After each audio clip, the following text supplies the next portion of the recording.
કાલકી કાંઈ નથી જવાનું. આપણે બધા એક સાઈડ બેહો એટલે જીતુભાઈને વાઘાણી ના ઘેરો કરવાનો.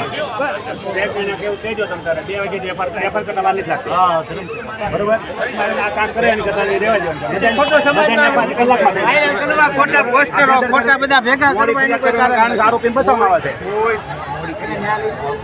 4 દિવસથી થયું. આ 4 દિવસથી આ લોકો ફરી તમને ખબર છે કાંઈ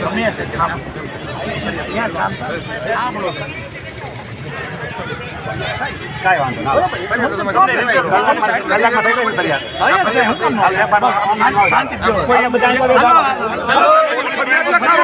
ફરિયાદ નોંધાવા એના ઘરવાળો પોતે ગયો છે. ફરિયાદ અમારી નોંધાય છે કે એના ઘરવાળાની નોંધાય. સાહેબ અમે સામાજિક આગેવાન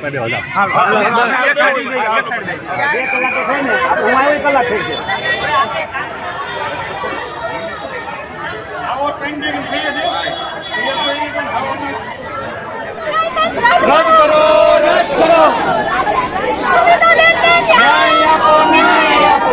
ન્યાય આપો, ન્યાય આપો. બંને પકડો. ન્યાય આપો.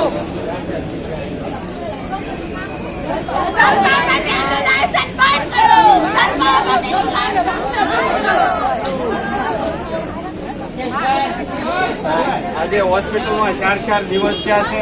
આ ડેડ બોડી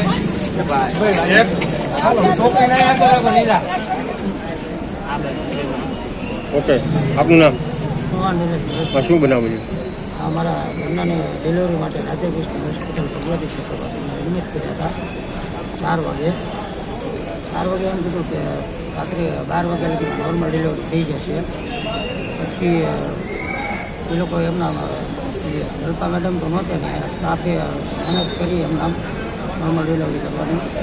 પછી 3 વાગ્યા સુધી એમને એમ જ કીધું. પછી એ લોકોને મારા ઘરનાને નોર્મલ ડિલિવરી ન થઈ. પછી રૂમમાંથી ઓપરેશન રૂમમાં લઈ ગયા હતા. એમના હાલી નીચે બ્લડ વેરાતું હતું ને એમ.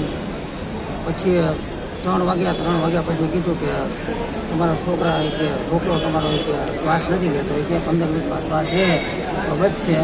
પછી 15 મિનિટ પછી પાછા કીધું કે તમારો છોકરો ડેથ છે કે. પછી બીજો ત્યાં ડૉક્ટર આવ્યો. એણે મને કીધું કે તમારા ઘરનાની આ હાલત બહુ સિરિયસ છે કે બ્લડ વધારે વી ગયું એટલે. પછી બેન 3 આવી અને એવું કહેવામાં આવ્યું કે ભાઈ અમે ટ્રાય કરવી છે.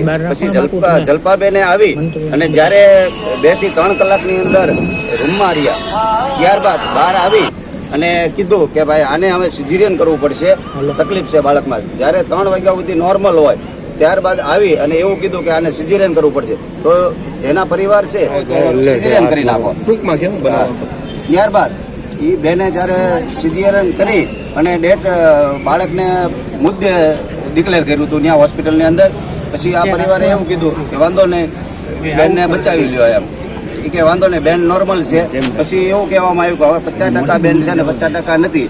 ત્યાર પછી તેઓએ કોથળી પણ કાઢી નાખવામાં આવી છે. અને જો સિઝેરિયન કરવામાં આવ્યું હોય તો ગુપ્ત જગ્યાએ શા માટે ચેકો માર્યો છે અને શા માટે ત્યાં કણે ટાંકા લેવામાં આવ્યા છે? સિઝેરિયન તો ઉપરથી લેવાનું આવે છે. એટલે આ ઘોર બેદરકારી જલ્પાબેન ભટ્ટની છે અને આ કૃષ્ણા હોસ્પિટલની છે.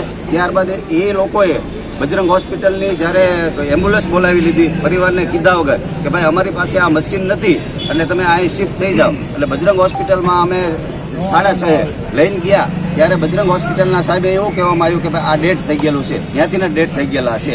એટલે ઘોર બેદરકારી જલ્પાબેન ભટ્ટની છે, રાધાકૃષ્ણ હોસ્પિટલની છે. આની ઉપર કાર્યવાહી થવી જોઈએ જેથી કરીને કોઈ બીજો ગરીબ પરિવાર આના ભોગ ન બને. તમારી શું માંગ છે? અમારી માંગ એવી જ છે કે આની ઉપર ફરિયાદ દાખલ થાય, હોસ્પિટલને સીલ લાગે. ત્યાં સુધી એના પરિવારજનોની એવી માંગ છે કે ત્યાં સુધી અમે ડેડ બોડી સ્વીકારવા તૈયાર નથી.